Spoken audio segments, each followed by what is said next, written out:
മിശിഹായ്ക്ക് സ്തുതിയായിരിക്കട്ടെ. വിശുദ്ധ അക്ക. വിശുദ്ധ അക്കയുടെ ജനനം നോർത്ത് ബ്രാലയിലായിരുന്നു. ചെറുപ്രായത്തിൽ തന്നെ അദ്ദേഹം സ്വഗൃഹം വിട്ട് ഇംഗ്ലണ്ടിലെ യോർക്ക് മേഖലയിലെ ഗൈറയുടെ മെത്രാനായിരുന്ന ബോസയോടൊപ്പം താമസം ആരംഭിച്ചു. മെത്രാനാണ് അക്കയ്ക്ക് വേണ്ട വിദ്യാഭ്യാസം നൽകിയത്.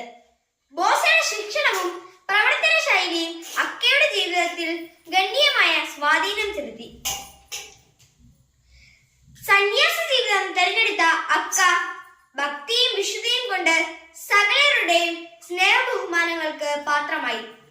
കുറെ നാൾ കഴിഞ്ഞപ്പോൾ ഹെക്സാമിലെ വിശുദ്ധ അന്ത്രയോസിന്റെ നാമധേയത്തിലുള്ള ആശ്രമത്തിന്റെ അധിപനായി.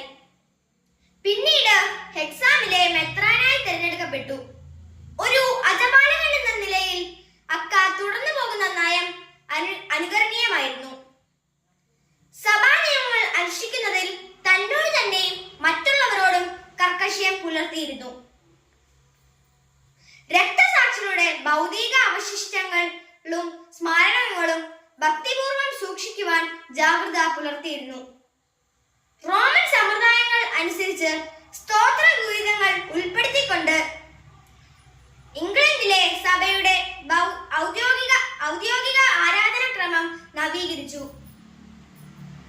ജീവിത സായാഹ്നത്തിൽ അക്ക കുറെ നാൾ രാജഭ്രഷ്ടനായിരുന്നു. 740 മരണമടഞ്ഞു.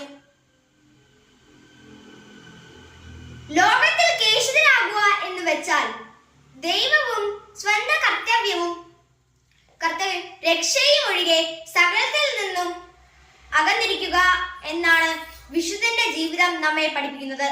നന്ദി.